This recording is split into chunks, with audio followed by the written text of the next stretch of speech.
The London air smelled faintly of rain and roasted nuts from the street vendors outside Wembley Arena. The crowd stretched along the sidewalk, a mix of nervous performers and excited families clutching golden tickets. Inside, beneath the glow of stage lights and the weight of millions of unseen viewers, a 12-year-old Filipino boy stood trembling behind the curtains. In his arms was a tiny brown monkey wearing a yellow vest that said Rescue Hero. His name was Arvin Morales, and the monkey was Banjo. The stage manager looked down at the duo, eyebrows raised. "Your act number 73. The boy and the monkey." Arvin nodded. His English was good, though his accent gave away the islands he came from. "Yes, sir. We performed together." He gave a nervous smile and clutched Banjo tighter.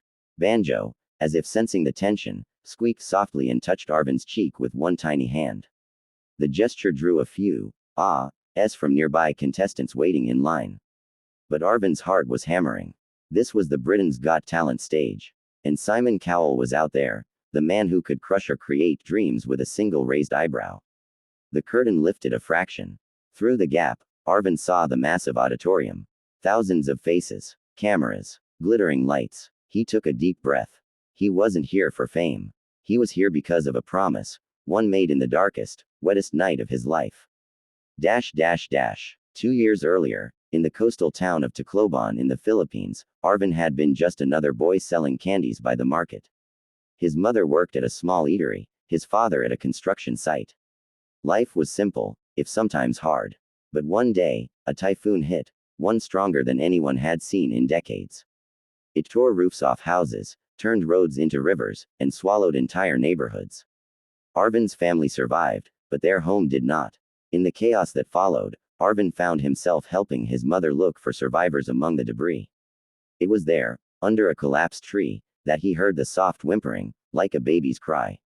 He dug through the mud with his small hands until he found a monkey, barely alive, its fur matted with blood and grime, one leg twisted at an odd angle. "Banjo," Arvin whispered, though he didn't know where the name came from. "Don't be scared." He wrapped the creature in his own shirt and carried it home. His mother was too busy saving what little they had left to object. For weeks, Arvin fed Banjo bits of banana and rice, nursed his wounds, and kept him warm through the damp nights. When Banjo healed, he never left Arvin's side again. The boy and the monkey became inseparable. Arvin taught him tricks, how to wave, dance, and even mimic short actions. They became a small act in the town plaza, earning coins from curious onlookers. Some laughed, others clapped. But for Arvin, it wasn't about money. Banjo had saved him too, from the sadness that clung to every broken wall in memory of the storm. Then, one afternoon, a tourist from England recorded their street performance and posted it online. Within days, the video went viral, millions of views. Banjo danced, bowed, and even hugged Arvin in perfect timing to a love song. The internet dubbed them, the boy and the monkey of hope. A month later, a message came from a British talent scout. "Would you like to audition for Britain's Got Talent? All expenses covered." Arvin's mother had cried when she read it. "Maybe this is what your papa would have wanted," she said softly. "Go, Anik. Show them what kindness can do." Now, standing in the glare of the stage lights, Arvin felt those words echo in his chest. The stage manager signaled him forward. "Next up, please welcome Arvin Morales and Banjo, all the way from the Philippines." The curtain lifted. The crowd cheered politely at first, curious. Arvin stepped into the center, Banjo perched on his shoulder. The panel before him looked larger than life. Amanda Holden smiling warmly, Alicia Dixon clapping, David Walliams giving a thumbs up, and Simon Cowell, expression unreadable. Simon leaned toward the mic. "Hello there. What's your name, young man?" "I'm Arvin Morales, sir," he said, his voice steady despite his racing heart. "And this is Banjo." Simon raised an eyebrow. "Banjo the monkey?" "Yes, sir. He's my best friend." The audience chuckled softly. Simon's mouth twitched, almost smiling. "All right, Arvin, tell us, what are you and Banjo going to do for us today?" Arvin hesitated. "We will tell a story. With music." "A story," Simon repeated. "With a monkey." The audience laughed again, but not cruelly. Arvin nodded. "Yes, sir. Because Banjo, he saved me." Simon blinked at that. His tone softened slightly. "Well then, good luck." The music began, soft piano notes filling the hall. A video started playing on the screen behind them. Scenes from the typhoon, of people wading through floodwaters, and of Arvin holding a tiny, injured monkey in his arms. Then Banjo jumped off Arvin's shoulder and began to act, limping, miming the storm, and pretending to rescue a tiny toy figure that Arvin had placed on the floor. The boy joined in, performing alongside him in a graceful, expressive dance that told the story of loss and healing. It wasn't just tricks, it was emotion. Every move spoke of survival, of friendship, of something pure and childlike that refused to die even after disaster. Halfway through, Banjo climbed onto Arvin's shoulder again. The boy sang, his voice soft but hauntingly beautiful. It was a Filipino folk lullaby, reimagined in English. His accent only made it more moving. Musical note: when the storm takes the light away, I'll find it in your eyes again. When the world forgets my name, you will still remember. Musical note: by the last verse, Banjo raised a tiny hand and placed it over Arvin's heart. The lights dimmed. Silence hung for a heartbeat, then erupted into thunderous applause. Simon Cowell, who had been leaning back in his chair, now sat forward, elbows on the table. His eyes, sharp and famously skeptical, softened. Amanda had tears in her eyes. That was beautiful, she said. You've turned something tragic into something full of love. David Williams added, I never thought I'd say this, but that monkey is a better actor than me. The crowd laughed, and even Banjo seemed to grin. Simon cleared his throat. Arvin, I've seen a lot of animal acts. Most are gimmicks. But what you just did, he paused. That wasn't an act. That was art. You told a story that every person in this room could feel. You've got something special, young man. The crowd roared in approval. Then, unexpectedly, Simon pressed the golden buzzer. Gold confetti exploded from above. Arvin froze in disbelief as the glitter rained down. Banjo leapt onto his head, squealing with excitement. The audience stood, cheering wildly. Simon actually smiled. A full, genuine smile. That was the easiest decision I've made all season. The video of the moment hit the internet that same night. Within hours, it became the top trending clip worldwide. Rescue Monkey and Filipino Boy Shock Simon Cowell dominated every feed. Comments poured in. Greater than, I've never cried over a monkey before. Simon Cowell pressing the golden buzzer for an animal act. This is history. The purity of this performance is unreal. Back home in the Philippines, news channels replayed the clip on loop. People in Tacloban gathered around old televisions, pointing proudly. Arvin's mother wept in their rebuilt home as she watched her son standing under the golden rain of confetti. In the weeks leading up to the finals, Arvin and Banjo became media darlings.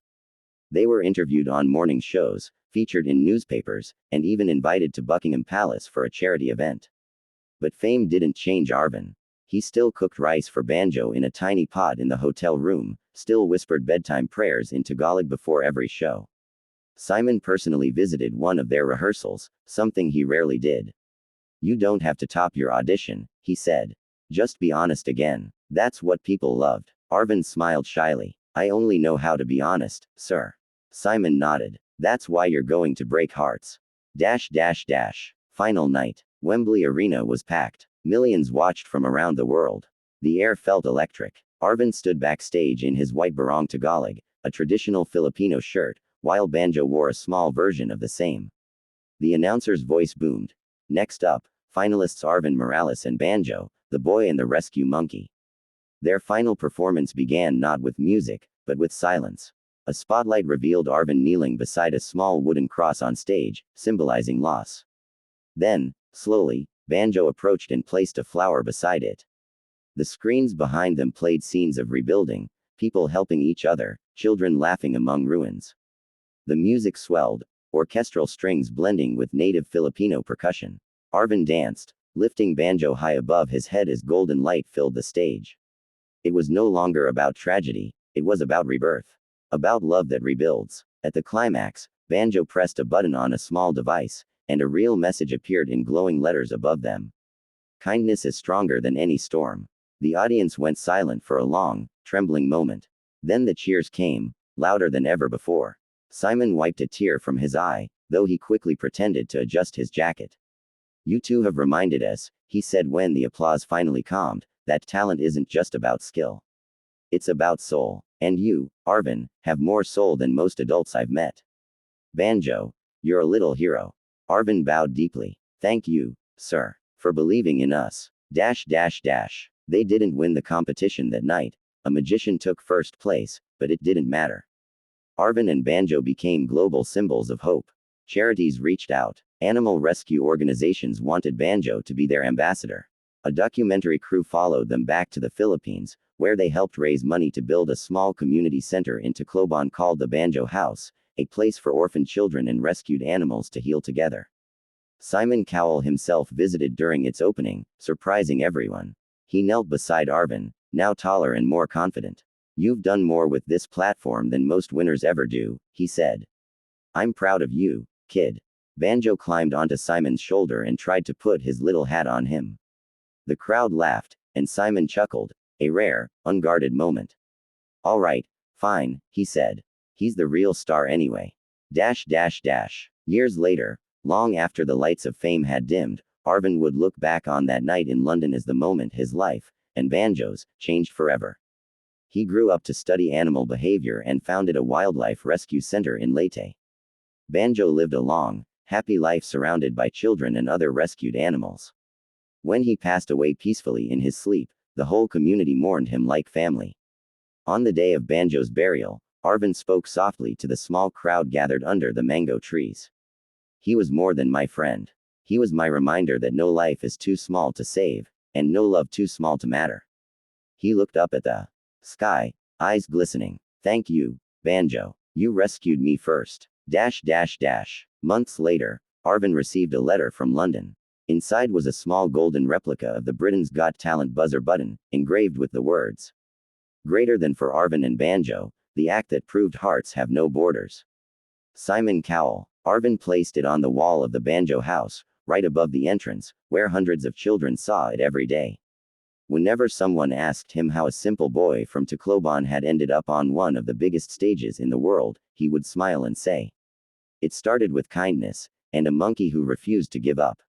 And every time the wind rustled through the palm trees outside, it almost sounded like Banjo's little laughter echoing back, reminding everyone that even the smallest creatures can make the biggest difference.